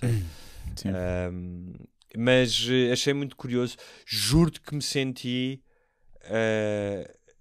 tive uma sensação de algo anacrónico. Quando vi nas redes sociais e a carta dela, parabéns, que parecia que estava noutro século. Parecia que... E mais, quando soube que o Marcelo Rebelo de Sousa vai faltar às comemorações da implantação da República para ir à tomada de posse, ou como é que se chama aquilo? Qual é o faz de conta? O faz de conta, do cardeal. Quantos cardeais é que são? Mas é aqueles cardeais lá? Acho que não há número fixo. Aqueles que depois elegem o Papa? Exatamente. Então quer dizer que podemos ir a ter um Papa português. Mas juro-te que é. Eu sei que a Igreja tem outro poder, tem mais poder do que a Disneylândia, mas para mim, sabes o que é que soa? Soa, olha, na Disneylândia de Paris vamos fazer um voto sobre o sindicato das mascotes, dos gajos que trabalham como mascotes, e vamos eleger quem é que vai ficar no flyer este ano. Exatamente, no flyer. Quem é que vai ficar? E quem é que vai estar na zona onde há menos filas, sabes? Faz-me lembrar isso, porque... É estranho. E depois ainda por cima estava a ler a Bíblia ao mesmo tempo, com todas as incoerências, porque mesmo lido à luz da história, tu percebes porque é que aquelas coisas estão escritas lá e há uma razão porque estão lá, não é? Não deixa de ser cómico. Pois eu tenho que ler, ando há muito tempo a ler e não li. O género, principalmente o início, não é? Quando dos animais domésticos, eu caguei-me a rir, sim, não é? E depois do género, Deus, do nada, tipo do género, não é? Estou muito descontente com a humanidade, vou matar todos menos a ti e a tua família. Tipo, fala com eles, dá-lhes uma oportunidade, tipo, vais matar toda a gente. Tipo, é lindo, o gajo constrói. Mas olha, a cunha que Noé tinha, devia fazer grandes bicos, devia fazer grandes bicos para Deus não o matar. E portanto, há um lado. E outra questão, quando eu estava a ler, outra questão que me veio que me surgiu é a maioria das pessoas religiosas, mesmo algumas que são fervorosamente religiosas, nunca leram a Bíblia. Portanto, era a mesma os coisa evangélicos do que tu seres um engenheiro. Assim, se calhar, era a mesma coisa que seres um engenheiro e não teres feito o curso. Como Sócrates. Olha lá, chegam longe, chegam mais longe às vezes. Portanto, o cardeal passou ao lado. Passou completamente. Acho que não vi. Foi uma coisa que eu não fiz muito. Foi quando estava lá fora ver notícias. Não ia. Às vezes ia tipo só às landing pages ver que era a notícia do dia e era só isso. Chegou-me as notícias do outro que se jardou e ia quinando, não é? O ator, o Ângelo Rodrigues. É verdade. Eu não conhecia o pouco mais. Rapaz. Que o Boté também morreu. Quem é o Boté? O Eduardo Boté, o cabeleireiro dos famosos. Morreu? Há 3 dias. Como? Toda a gente partiu do pressuposto que fosse suicídio. Porque ele andava com uma depressão depois da separação, mas pelos vistos ontem a autópsia disse que afinal foi uma embolia. Causas naturais. E pronto. Portanto, morreu. Essa morte é dolorosa ou não? Embolia? Sim. Não, deve ser tal. Mas aqui é embolia pulmonar ou é... Pode ser cerebral, não sei. Pode ser várias... Acho que tem a ver com... Não sei se tem a ver com cenas de ar. Cheiras a tostas... Diz que cheira a pão de queimado, o que é? Mas isso é mais o... Bem, acaba por ser um AVC ou aneurisma. Eu nunca sei bem a diferença entre esses todos. Eu acho que o aneurisma a semana vamos ter um médico, um neurocirurgião a mandar-nos. Eu acho que o aneurisma é quando rebenta um vaso, um vaso sanguíneo no cérebro. No cérebro, noutro sítio. E o embolia é um coágulo. Embolia, eu acho que é um coágulo, acho eu, mas não tenho a certeza. Eu, como hipocondríaco, às vezes estudo essas coisas, mas não sei. Mas depois não queres entrar em detalhes, começas a ficar com a atenção baixa. E então, chegaram-me essas duas notícias. Acho que foram as notícias em Portugal que mais que mais li ou que me apareceram nos feeds. E pronto. Mas um parece que não foi suicídio e o outro parece que não vai ficar sem perna, se calhar. Vamos ver. Mas esteve em coma, não é? Esteve em coma e deve estar a perna não deve estar funcional, provavelmente. Mas pronto, para quem não sabe, isto foi um ator que andava a tomar injeções de testosterona. Sim. Não é? Para ficar mais caparroso, imagino, certo? Sim. É para isso, normalmente, não é? Sim. Ou para queimar sem perder massa muscular também. Ou para ter mais energia, mais recuperação. Para pinar melhor também, pode ser. Mas sim, para ginásio. É para ginásio. Pinar melhor? Para ginásio. Achas que dá para pinar melhor? Deve dar, sim. Então, deve dar direções mais fortes, sim. Testosterona. Pelo menos no imediato, porque depois o teu corpo habitua-se a receber e deixa produzir testosterona e ficas com a picha murcha. Mas pronto, basicamente aquilo foi uma injeção que resultou numa infecção, numa septicémia, não é? Uhum. Choque séptico. Choque séptico. Acho que são duas coisas diferentes. Ah, é? Okay, acho que um é mais grave que o outro. Okay. E depois eu fui informar, fui ler um bocadinho sobre os perigos e dizem os perigos. Eu se fosse tomar uma merda dessas, tu claramente ias ler a bula, não é? Sim, olha lá. Eu nunca dei nada dessas merdas porque sou hipocondríaco. Mas neste caso é bastante claro. Infarto agudo do miocárdio, doenças hepáticas, cancro do fígado, acidente vascular cerebral e problemas neuropsiquiátricos. Sim, mas repara, os esteroides têm má reputação. Têm má reputação em relação àquilo que podem fazer de bom quando bem administrados. Por exemplo, há uma série de vantagens para quem tem HIV, principalmente no passado, em que se perdia muita massa muscular em tomar esteroides e que não eram administrados porque têm má fama. Um bocadinho como acontece com a cannabis. E repara, os esteroides, eu nunca dei, já tive à minha frente, já me tentaram vender, mas nunca, nem sequer pus isso na cabeça. Nas drogas lúdicas, sim, não é? Nunca sequer pus isso na cabeça. Mas o que é certo é que já vi vários comentários sobre isso e vários gajos, tipo o Joe Rogan, no podcast dele, fala disso. Ele toma, por exemplo, porque já está com 50 anos e para repor as hormonas. Porque as mulheres têm na menopausa uma reposição de terapias para repor as hormonas. Os homens, por norma, não têm. E a partir dos 40, 50... Mas o que eu li é que isso tem que ser feito com acompanhamento médico super rigoroso, com testes ao sangue. Para os atletas de alta competição, todos dão. Sim, porque aliando mais, isto cria atrofia testicular. Sim, ficas com os testículos pequeninos. Até a voz fica assim um bocadinho mais fininha. Eu conhecia gajos no ginásio grandes que falavam assim. Porque na terapia pós-ciclo, que é depois de teres o ciclo de esteroides, tens de fazer uma terapia pós-ciclo para repor o teu corpo se voltar ao normal.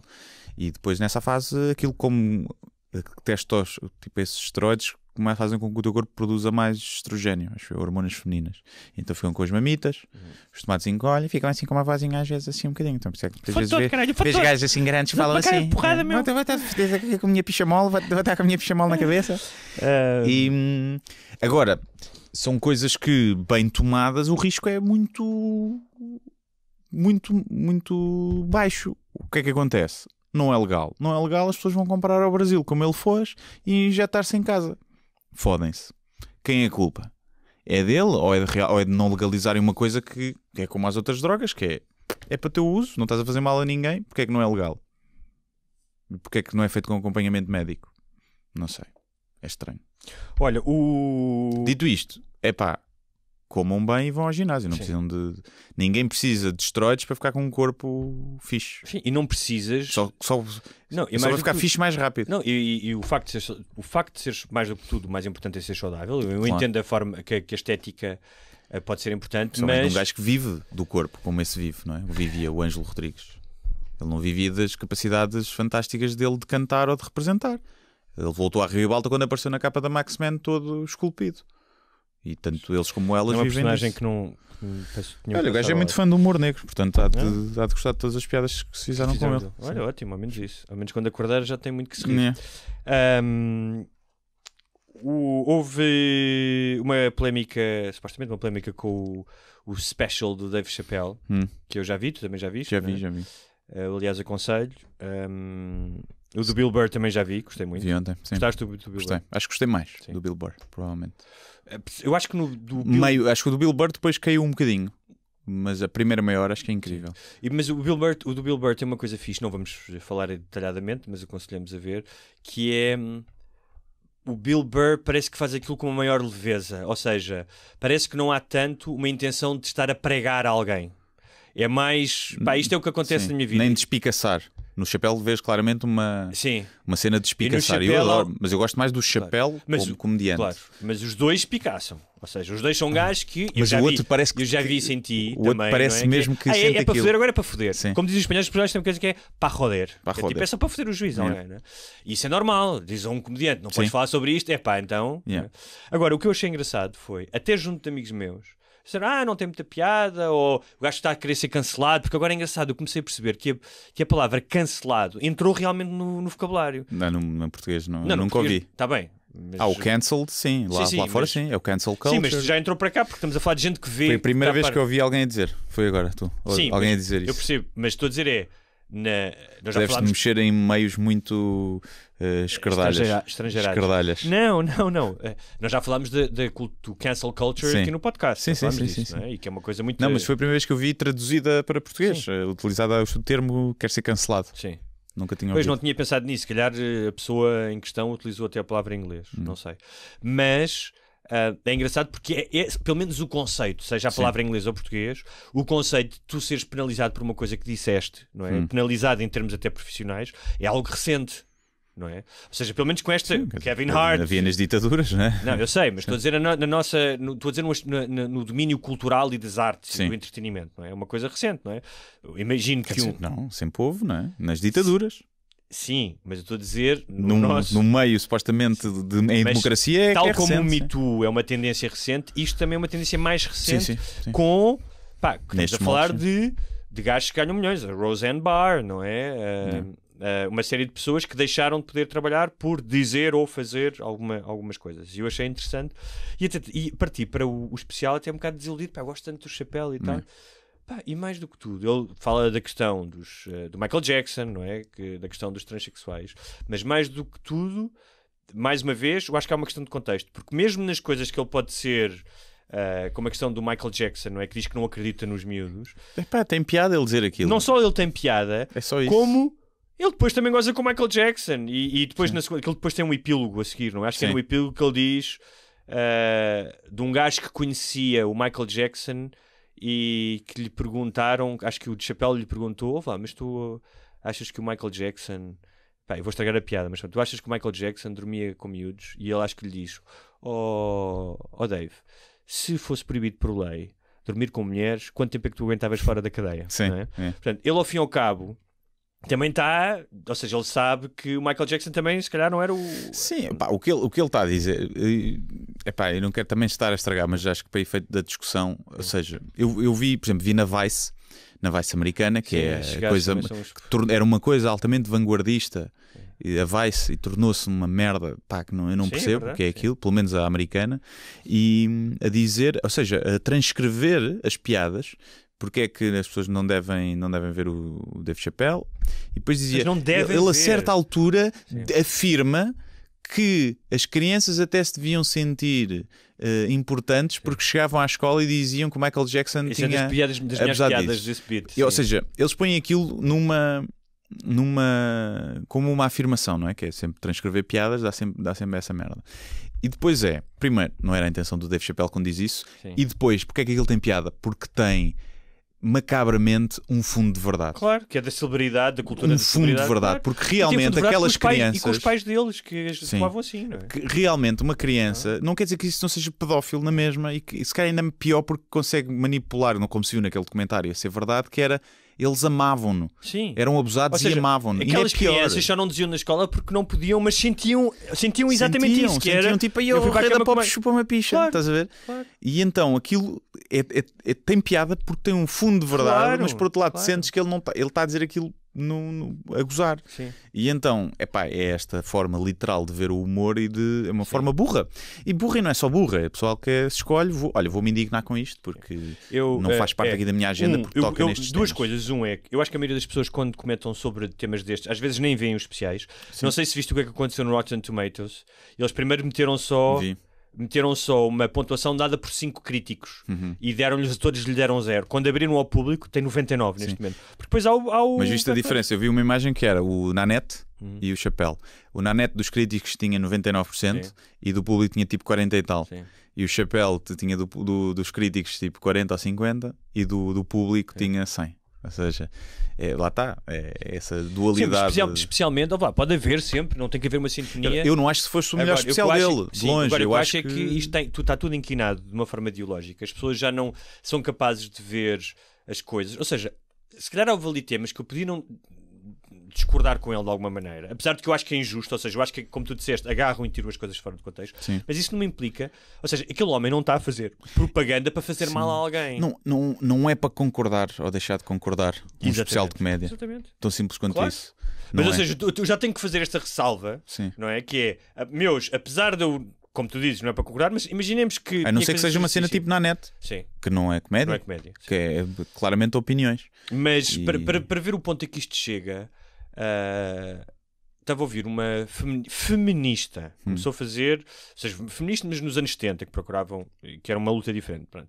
Que é uma mulher que é professora numa das melhores faculdades norte-americanas, tem artigos publicados em revistas científicas e diz que hoje em dia, por causa de afirmações como esta que ela diz, sim, os homens, especialmente os homens brancos, têm um privilégio. No entanto, não têm só privilégios. E dá alguns exemplos. Por exemplo, morrem com mais frequência em acidentes porque têm trabalhos mais perigosos. Têm mais problemas cardiovasculares, portanto, mais suicídios. Mais suicídios, exatamente.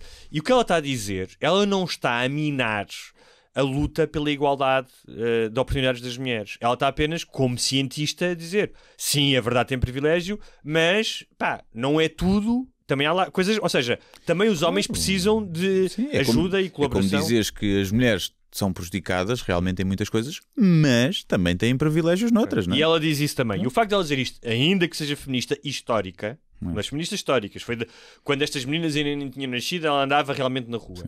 Ela disse... Quando não tinha privilégios quase nenhum. Exatamente. Não é? E ela dizia, eu já fui a faculdades em que as pessoas não só se manifestam contra eu ir falar, como criam safe rooms com cães, comfort dogs, porque ficam muito aflitas com a minha presença no campus da faculdade. Repara. Mas as faculdades é onde está o cancro, onde está o epicentro deste cancro, é nas faculdades, o que é mais assustador. É mais assustador. Felizmente cá acho que não chega. Não chega, não está a chegar. Não, isto aqui também é tudo. Queres uma comfort zone? Toma uma lambada no focinho. Cá é muito assim. Cá há muita criança que levou chapadas quando era miúdo e que não cresceu para ser um atrasadinho. Eu queria te fazer uma proposta para o próximo programa. Eu depois vou-te mandar esse artigo. Os nossos ouvintes até podem ir lê-lo entretanto. Mas um artigo que foi muito importante para a minha percepção das alterações climáticas. Ou seja, obviamente que eu já tenho conhecimento de uma série de coisas científicas, mas isto é escrito pelo Jonathan Franzen, que é um escritor norte-americano que escreve ficção, mas muitos ensaios. E a premissa dele, basicamente é esta: esqueçam a esperança de tornar reversível as alterações climáticas. Elas vão existir, e faz uma lista: fogos, refugiados, Portanto, para termos alguma esperança e não termos a ilusão da esperança, que é uma decepção, eis o que se calhar temos que começar a fazer, já preparar-nos não para reverter, mas para viver noutro mundo, não é? Eu achei aquele artigo mexeu mesmo comigo. Acho que foi a primeira coisa. Claro que outras coisas mexeram, mas que vai mais além dos dados científicos, não é? E eu achava que podia ser interessante, eu vou-te mandar esse artigo e outros, fazermos um especial sobre, pelo menos que ocupasse grande parte do tempo, porque há muito para falar sobre as alterações climáticas para a semana. Envia-me isso. Não sei se para a semana temos convidado ou não, mas não se não for, fazemos depois. E sugestão, o Dave Chappelle e o Bill Burr. E o do Joe Rogan, também está fixe. Já tem um novo ele? Não, acho que já saiu o ano passado. Eu gostei imenso do último. Sim, gostei imenso desse. Sim. Estava muito fixe. Depois vi o do Chris, vi quase tudo no avião. Vi o do Chris D'Elia. Não. Okay. Eu até gosto dele, o gajo nos bares e no improviso é incrível, mas como especial achei muito, muito fraquinho. Não sei se era para eu também estar no avião à espera de arrancar e não estava no mood para me rir, também pode ter sido. Está muito bem filmado, está fixe as luzes e a edição, mas em termos de piadas achei muito... Para o tamanho que ele já começa a ter lá, fiquei muito desiludido. Olha, e há uma série que eu estou a adorar, aliás hoje vou continuar a ver, chamada Our Boys, uma série israelita, falada em árabe e em hebraico, e escrita por israelitas e árabes, pelo menos um da equipa de escritores, e que é um exercício, está muito bem feito, é muito competente, é baseado num caso real que aconteceu em 2014, com 3 jovens que desapareceram, foram raptados supostamente por radicais islâmicos, e depois houve uma vingança não vou dizer de quem, mas pronto, da comunidade judaica contra palestinianos, e que para mim a série é muito boa porque neste tempo, e nós falamos muito disso aqui, em que tens dogmáticos de um lado e ortodoxos do outro, em que tudo é preto e negro. Eles fazem um excelente retrato e parece que muito honesto, porque entretanto ouvi uma entrevista com um correspondente que trabalhou lá e disse que aquilo era a coisa mais honesta que tinha visto sobre, aqui toda a gente tem culpa e há muita gente que não tem culpa e que paga por causa dos políticos e dos militares, e portanto tu em vários momentos tens empatia por estes e por aqueles e deixas de ter empatia, e achei a série muito muito bem feita mesmo. Our Boys. Fica a sugestão para uma noite mais calma e nostálgica e triste até. E se nós fizéssemos um programa todo em que, em vez de falarmos esganiçadamente, puséssemos apenas música romântica e disséssemos às pessoas: e agora com vocês Miles Davis durante meia hora. O concerto gravado no Blue Note em 1953, com a participação de Charlie Parker e Rui Veloso. Vamos à música. Temos de fazer um episódio só assim, só para ver quanto tempo as pessoas aguentavam ouvir. Então vá. Tens mais alguma coisa para... Não, é até para a semana. Até para a semana, e já sabem, Patreon/Sem Barbas na Língua. E é isso. E se quiserem ajudar. E em breve contaremos ter novidades sobre um podcast ao vivo em Lisboa e talvez outro noutro sítio em que estamos, acho eu, no planeta Terra. À partida sim, mas vamos ver. Os marcianos batem boa em Marte. Até para a semana. Até para a semana.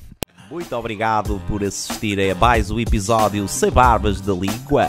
Não se esqueçam de subscrever na vossa plataforma de eleição, iTunes, SoundCloud, YouTube e muitas outras. Se tiverem dúvidas ou sugestões, podem enviar para o endereço de correio eletrónico sembarbasnalingua@gmail.com. Podem também passar pela nossa página de Facebook, deixar o vosso like ou a vossa mensagem. Sejam felizes e até à próxima. Mas eu só lhe pergunto se é assim que o país anda para a frente. Eu vim com sacrifício pessoal. Acho que o país está doido, com todo o respeito, e portanto eu não vou continuar a entrevista.